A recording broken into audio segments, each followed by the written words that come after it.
Good morning সকলোকে। আশা কৰোঁ সকলোৱে নিশ্চয় ভালে আছে। বহুত দিন হৈ গ'ল আহিব পৰা নাই ইউটিউবত একো ভিডিঅ' লৈ, কাৰণ বহুত দুখ লগা মোৰ লগত এটা পৰিস্থিতি বুলি ক'ব লাগিব। এতিয়া এনেকুৱা হৈ গ'ল মোৰ লগত, মই সপোনতো ভবা নাছিলোঁ, আৰু মই আশা কৰোঁ যে এনেকুৱা যিটো মোৰ লগত হ'ল তেনেকুৱা যাতে কাৰো লগত নহয়। গম পাব লাষ্টলৈ ভিডিঅ'টো চাই থাকক কি হৈছে কি হোৱা নাই মোৰ লগত। মোৰ বিয়া আছিলে 11 ডিচেম্বৰত, ৰবিবাৰ 11 ডিচেম্বৰত মোৰ বিয়া আছিলে। আজি হৈ গ'ল 24 তাৰিখ। বিয়াখন ঠিকে চলি থকা অৱস্থাত মোৰ মাৰ অলপ গাটো বেয়া আছিলে, হাৰ্টৰ প্ৰব্লেম আছিলে। তাৰপিছত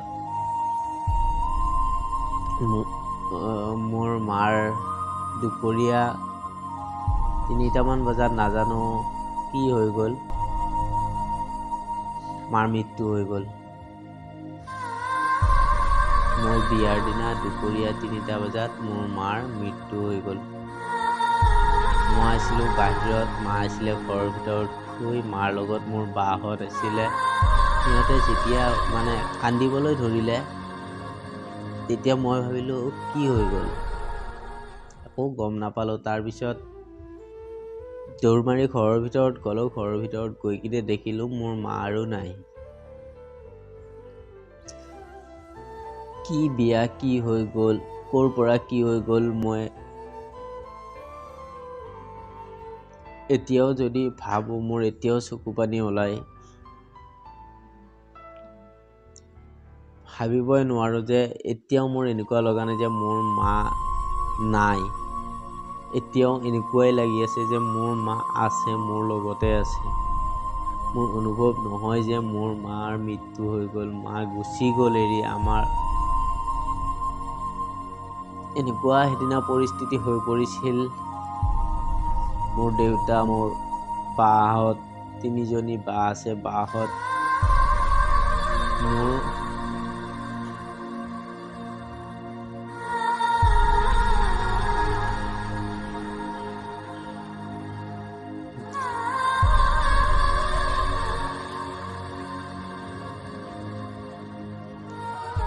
তাৰপিছত মই এখন মুছলমান ফেমিলিৰ ল'ৰা হয়। তাৰপিছত সেইদিনা দেৰি হৈ গ'ল, হ'লেও সকলোবোৰ মানুহ আমাৰ ঘৰত আছিলে। থকাৰ কাৰণে আমি ৰাতিয়ে মাক গৈ কিনে আমি জানাজা দি মাক কবৰস্থানত থৈ আহিলোঁ। থৈ আহি 8টামান বজাত ৰাতি গৈ থৈ আহিলোঁ। অহাৰ পিছত আৰু যিখন ঘৰত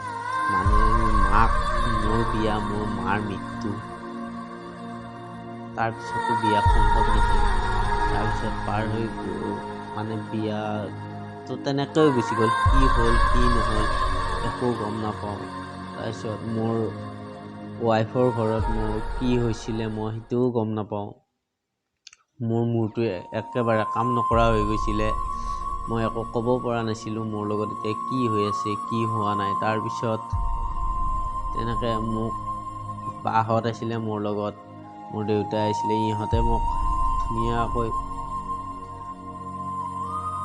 আৰু অকণমান বুজাব চেষ্টা কৰিলে। বুজাই পৰাই আমাৰ গাঁৱৰ যিবোৰ মানুহ আছিলে বুজাই পৰাই ৰাখি তাৰপিছত কিছুদিন পিছত আকৌ ইফালে আমাৰ বিয়াখনৰ যিটো হয় মানুহ, আমাৰ বিয়াৰ দিনা যেতিয়ালৈ আমাৰ নিকাহ নহয় তেতিয়ালৈ আমি ল'ৰা ছোৱালী ঘৰৰ পৰা নিজৰ বেনটোৰ পৰা বাহিৰত যাব নোৱাৰি, নিজৰ এৰিয়াটোৰ পৰা। সেইকাৰণে আমি জল্দি নিকাহ কৰিব লগা হৈ গ'ল। তাৰপিছত আমি গৈ কিনে নিকাহ কৰিলোঁ। নিকাহ কৰি কিন্তু আমাৰ বিয়াৰ যিটো ফূৰ্তি আছিলে সেইটো চব চেজ হৈ গ'ল, কাৰণ মোৰ মায়ে নাথাকিলে। তাৰপিছত যি হ'লেও সকলোৱে বুজাই ক'লে আৰু এতিয়া এনেকৈ থাকিলে নহয়। মোৰ ঘৰত পৰিয়ালো বহুত নাই, মা আছিলে, দেউতা আছিলে আৰু মই আছিলোঁ। এতিয়া মা গুচি গ'ল আমাৰ পৰা। তাৰপিছত ঘৰত যিমান হ'লেও এজনী হ'লেও মাইকী মানুহৰ বহুত দৰকাৰ। সকলোৱে বুজাই মেলি কৈ তাৰপিছত মই লৈ আহিলোঁগৈ।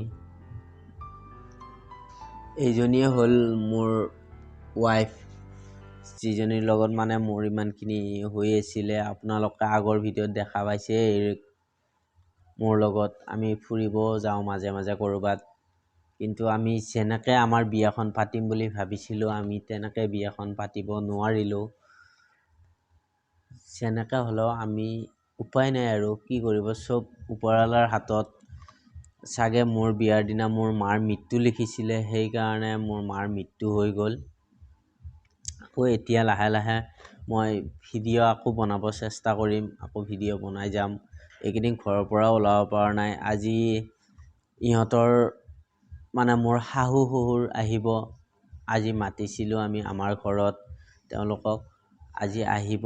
তাৰপিছত ক'তো যাবও পৰা নাই, মই ঘৰতে আছোঁ। আজি বহুত দিন হৈ গ'ল, বিয়াৰ আগৰ পৰাই ঘৰতে আছোঁ। ঘৰৰ পৰাতো ওলাবই লাগিব, আৰু যিমান হ'লেও দেউতাই মন চন মাৰি থাকে, ভাল নালাগে। চাই লওঁ আৰু কেইদিনমান ইয়াতে থাকি গুচি যামগৈ আকৌ নিজৰ কামত। এতিয়াৰ পৰা আৰু এই মোৰ সকলোবোৰ। ইটো আৰু মোৰ দেউতা। থাকিবা ন সদায় মোৰ লগত? সদায় থাকিবা দেই।